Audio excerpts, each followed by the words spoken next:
Welcome to Significance Breeds Success. I'm the host, Daniel Puder. Today, we're blessed to have somebody who I was on the internet watching some content and videos, people that were standing up for people that were, really making impact. And Congressman Mark Grayson, out of Florida, Orlando area, really impressed me. Congressman, thank you very much for coming on today and spending some time.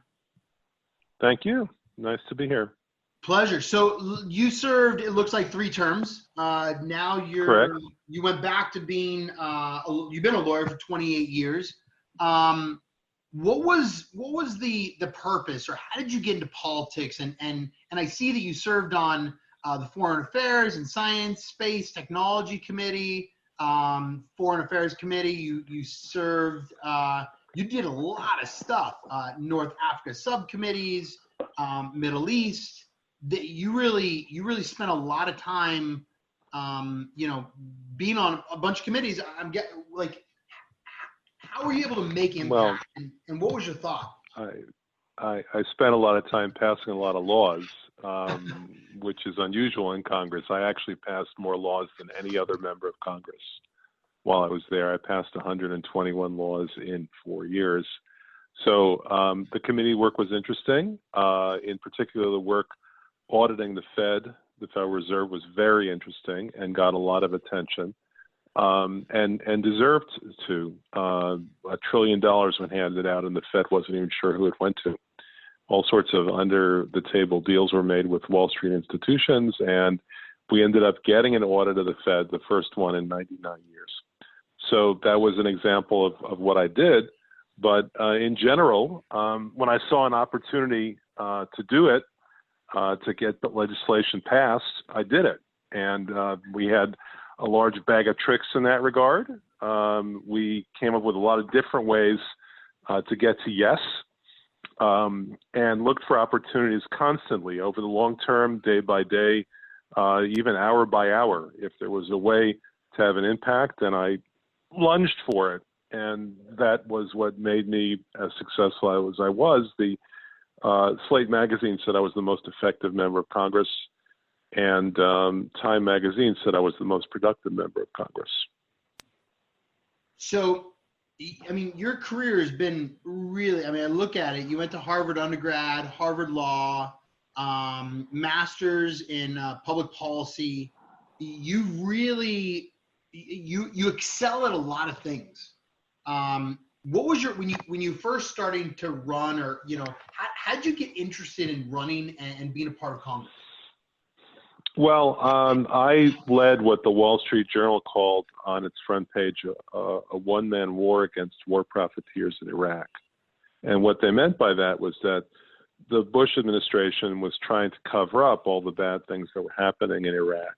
And I had clients come to me as an attorney who blew the whistle, and I represented them and brought cases against war profiteers in Iraq. And in doing so, I saw the underbelly of the war, the worst side of it, and realized how every con artist in the world seemed to be exploiting the situation to make a quick buck. And in the course of doing so, I was really turned off to the war effort. I realized that it had become a racket. War was a racket. There was a famous general, Butler, who said that, and he was right, at least with regard to Iraq, and I can tell you that from personal experience. So I started to think about what I could do to make a difference other than being a lawyer. I had not been elected to anything in the first half century of my life, but I realized that I could have a bigger impact regarding winding up the war as quickly as possible if I were in Congress than I could have as a lawyer representing whistleblowers. So I started to think in those terms, which was a new concept to me. And one of the reporters who interviewed me said to me, "Have you ever thought about being in Congress?" And I said, "Not really, no." But when he said that, I started to think about it. And I ran in 2006 and I lost, and I ran in 2008 and I won. So it's impressive, and I love what you did for, I think it's protecting like some of my kids, I own some private schools in South Florida, for instance, that we have some of the most challenged kids. And they say this thing called, like, I don't want to rat my friends out or whatever it is. And I find that people that you represented added a ton of value for creating policy to protect America and protect our country, but also protect other people.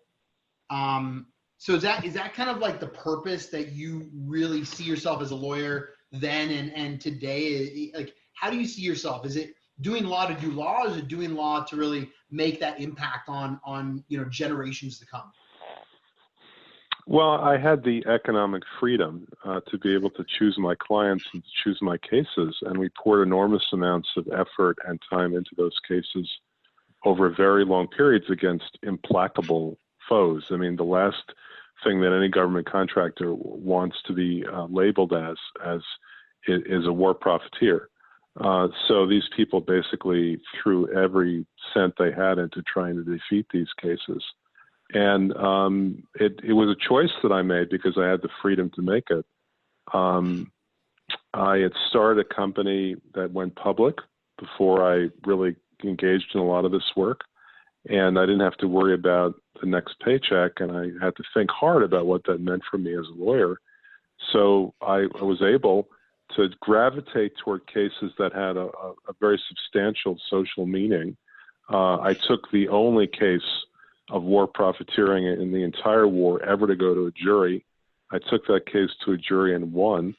And we had a number of cases like that. So, I mean, that was the theory behind it, the fact that people they're coming to me asking me to do cases that nobody else was willing to do because we were up against the entire Bush administration. Didn't want any bad news coming out of Iraq. And I had the freedom and the patience and the legal ability to be able to bring these cases to fruition. So I absolutely love that. Tell me, I saw that you supported, there's a hate crimes act to make sure that people, I'm guessing, and I'm just looking at this, I didn't read the act entirely, to enforce that people were protected. Well, right. It's one of many things that I voted for, and I'm very leery about taking credit for things just because I vote for them. A lot of congressmen sort of fall back on that because they accomplish nothing on their own other than voting for things. But I will tell you that in that case, it was meaningful to me. The Pulse nightclub shooting happened 4 blocks from my congressional district. And those people were all victims of a hate crime. The attacker did not choose that nightclub at random. So think of what that's like. Think of what it must be like to suffer so terribly or to die just because of a description that people have of you. That's an awful thing. So that's the underlying purpose of the hate crimes.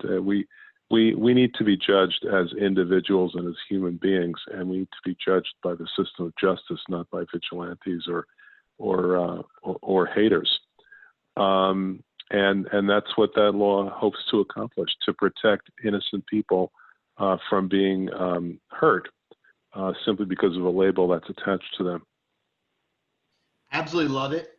When I started my nonprofit about 10 years ago, I was standing up for a lot of kids that were being bullied, and there were hate crimes, and they were being stuffed in lockers and beat up because they were, whether special ed or labeled LGBTQ or whatever they were labeled by other people, and then hated on by other people. So I really appreciate that, what you did on that.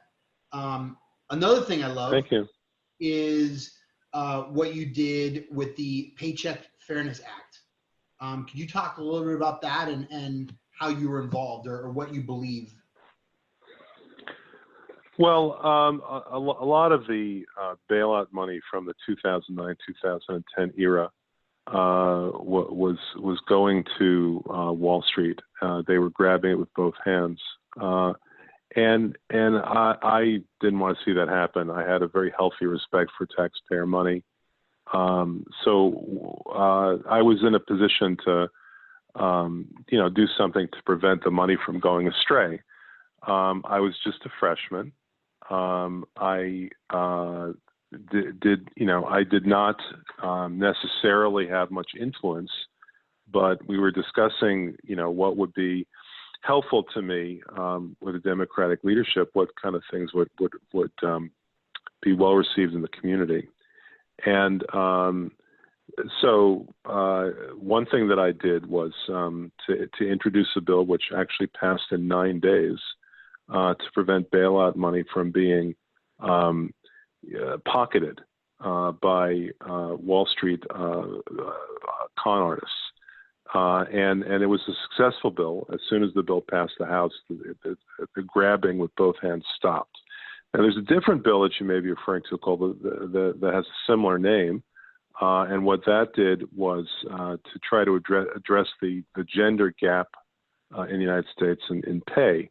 What that does is it firms up the law that prevents women from being paid less than men just because of their gender. So that's a related bill that I was also active in and I supported.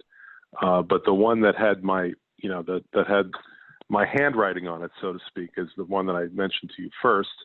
And that had a huge impact. I mean, it saved the taxpayers billions upon billions of dollars that was heading, straight to millionaires and billionaires on Wall Street. And as soon as they realized they'd be held accountable for it, they lost interest. Interesting. I don't call them employees, but I call them part of my team or staff, that works within an organization. I find that taking care of people, when they know that you're there to take care of them and they can trust in that system and you have amazing management, I would love to pay teachers that work for us $100,000 a year. Because they do such an amazing job impacting the next generation, and they define what is going to happen with the next generation on how they're taught and encouraged and inspired every single day. So when we can take care of people in normal in everyday jobs and make sure they're taken care of, so somebody doesn't lose out just because they're whether a different sex or religion or race or anything else. I think that's really important. Yeah, good. Did you have something on that? Yeah, I wanted to tell you that there's an inherent tension between paying people for the value of their work, whatever their gender happens to be, and paying people based upon what it would cost to replace them with somebody else.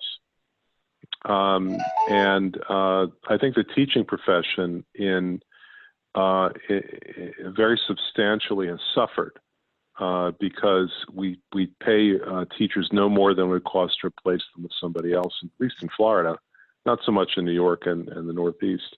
But in Florida, we pay people a minimum that we can pay them in order to fill those slots. But if you want people with a great deal of talent, you have to pay for that talent. We recognize that we're talking about doctors. We recognize that we're talking about lawyers. We don't recognize that enough anymore when we're talking about teachers. There are certain professions that end up being underpaid over time simply because people give in to the sense of, why should we pay this person $45,000 when we can pay this other person $25,000 and have him or her fill the same slot? That's a mistaken thinking that we've indulged in for many years. So I think that's really powerful because I didn't think about it that way before. One of the companies that I saw a few years back, they were in a system in Florida, in the prison system, and they were having about a 75% turnover rate every year. And I looked at it and I'm like, hold on a second. You guys are paying your employees minimum of what you just said, just to be able to hire somebody else. But there's a disconnect of culture, and there's no culture. There's, a bunch of politics and policy being driven at you, but people don't really want to work for you. They just have to work for you. So I think that's really powerful. I'm going to use that in the future. Well, we're seeing an extreme example of that right now with the virus.